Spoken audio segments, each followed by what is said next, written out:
जय Hind. Welcome in learning drops. और मैं समीर प्रजापति फिर से आपको कुछ और नया सिखाने के लिए। तो आपको और दुनिया के सभी पिताओं को हैप्पी फादर्स डे 2022। हाँ, आज वही फादर्स डे है जो हर साल में एक बार आता है और हम हर साल के इस एक दिन को अपने पिता के प्रति पूरी तरह से समर्पित कर देते हैं।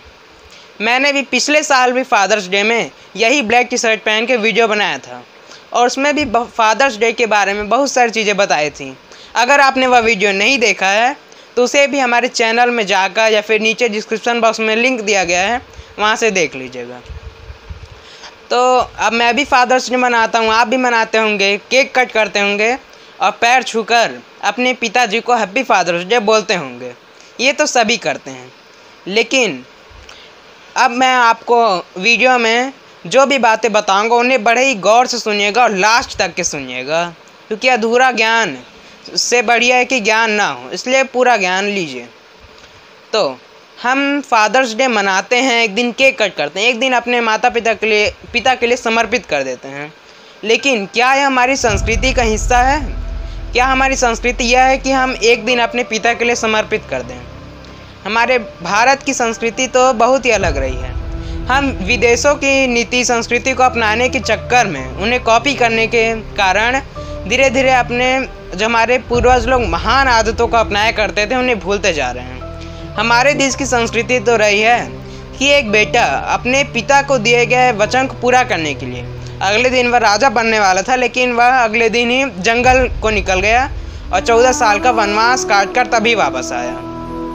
हमारे देश की संस्कृति तो यह रही है कि एक बेटा अपने माता पिता की इच्छा को पूरा करने के लिए उन्हें एक कांवड़ में बैठाकर चारों धाम की यात्रा कराया, यानी पूरा भारत घुमाया, क्योंकि चारों धाम भारत के चारों कोने में, आप मैप में देख सकते हैं। तो हमारे देश की संस्कृति के ऐसे कई उदाहरण मिल जाएंगे जिससे यह पूरी तरीके से स्पष्ट होता है कि माता पिता के लिए साल का कोई एक दिन निकालने से कोई बड़ा काम नहीं हो जाता। उनके लिए तो अगर आप पूरे जीवन भी कार्य करेंगे तो कम रहेगा, क्योंकि आपको पूरा जीवन प्रदान करने वाले ही वही होते हैं। तो लेकिन आज के समय में हम उदाहरण देखेंगे तो हमें कई तरह के उदाहरण देखेंगे। हमें कई बेटे या फिर कई संतान ऐसे भी दिखते हैं जो उनके माता पिता बहुत ज़्यादा उम्र होने पर भी उनके लिए काम करते रहते हैं, कुछ ना कुछ करते रहते हैं, फिर भी वह बेटे उनके ज़रा भी एहसान नहीं मानते हैं और बोलते हैं कि हमारे माता पिता ने हमारे लिए किया ही क्या है, या फिर वो कुछ नहीं कर रहे हैं, वो सिर्फ अपना फ़र्ज निभा रहे हैं। कई बेटे रहते हैं कि मुझे उनसे मतलब नहीं है, मुझे जो करना करूँगा। लेकिन आज के समय में कई उदाहरण हमें ऐसे भी देखने को मिलते हैं कि कई बेटे अपने माता पिता की सेवा करने के लिए उतारू रहते हैं, तत्पर रहते हैं। वे सोचते हैं कि हमारे माता पिता ने हमें जो सिखाया है, बड़ा किया है, उसका कर्ज मुझे कुछ भी करके चुकाना भी है, और जब भी मौका मिले उनकी सेवा करने से पीछे नहीं हटते हैं। तो अब ऐसे तो आपको कई उदाहरण देखने को मिलेंगे। अब कई लोग यह भी कहते हैं ना कि माता पिता ने जो हमारे लिए किया, पिताजी ने हमारे लिए जितना सैक्रिफाइस किया, वो उनका फ़र्ज बनता है, हम भी अपने बेटे के लिए, अपने बच्चों के लिए करेंगे। तो अब वे सोचते होंगे कि आखिर क्यों हम अपना लाइफ उनके लिए पूरा उनके मर्जी का कार्य करें, क्यों हम उनके लिए सैक्रिफाइस करें। तो अगर हमें इसे समझना है तो इसे समझने के लिए पहले हमें खुद एक पिता बनकर सोचना पड़ेगा। हम जब पिता बन जाएंगे तब हमें समझ आएगा, क्योंकि तभी हमें समझ आएगा कि एक पिता अपने बच्चों के लिए कितना सेक्रीफाइस करता है। एक पिता अपने बच्चों को अच्छा जीवन देने के लिए, अपने परिवार को अच्छा जीवन देने के लिए दिन भर मेहनत करता है। पिता का भी मन करता है कि वह भी अपने परिवार के साथ टाइम स्पेंड करे और जितना भी खुशियों के पल रहता है ज़्यादा से ज़्यादा अपने परिवार के साथ बिताए, लेकिन उन सब चीज़ों को सेक्रीफाइस करके वह दिन भर मेहनत करता है ताकि अपने परिवार को अच्छी लाइफस्टाइल दे सके।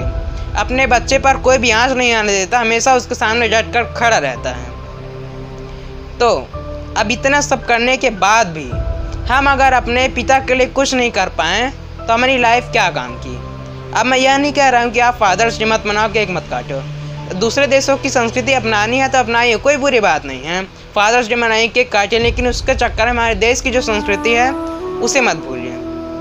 अब जैसे आज के समय में हम यह तो नहीं कर सकते हैं कि हम कार में ठहराकर पूरा देश घुमाएं या फिर अपने माता पिता की इच्छा के लिए हम 14 साल का वनवास चले, हम इतना नहीं कर सकते, लेकिन कम से कम हम उनकी छोटी छोटी इच्छाओं को पूरा कर ही सकते हैं। कम से कम उनकी सेवा एक दिन तो कर ही सकते हैं, कम से कम रात को उनके पाँव तो दबा ही सकते हैं। इतना तो हम सब अपने माता पिता के लिए, अपने पिता के लिए कर सकते हैं। पिता अपने बच्चे के लिए जितना ज़्यादा करता है उतना तो हम कभी वह कर्ज नहीं चुका सकते हैं, लेकिन हम कोशिश तो कर ही सकते हैं। और यह वीडियो मैं सिर्फ आपके लिए नहीं बना रहा हूँ कि आप देखिए आप सीखें, यह वीडियो मैं खुद के लिए भी बना रहा हूँ कि जब कभी मुझे लगे कि मैं अपने माता पिता के मन का क्यों करूँ, मेरे पिता जो चाहते हैं मैं वही क्यों करूँ, अपने मन की क्यों ना करूँ, तब मैं यह वीडियो देखूँ और मुझे पता चले कि हम भले ही कितने भी ऊंचाइयों पर पहुँच जाएं, लेकिन हम अगर अपने पिता की इच्छाओं को पूरा नहीं कर सकते हैं, वे जो चाहते हैं वह नहीं कर सकते हैं, तो हमारी उस ऊंचाइयों पर पहुँचने का भी कोई फ़ायदा नहीं है।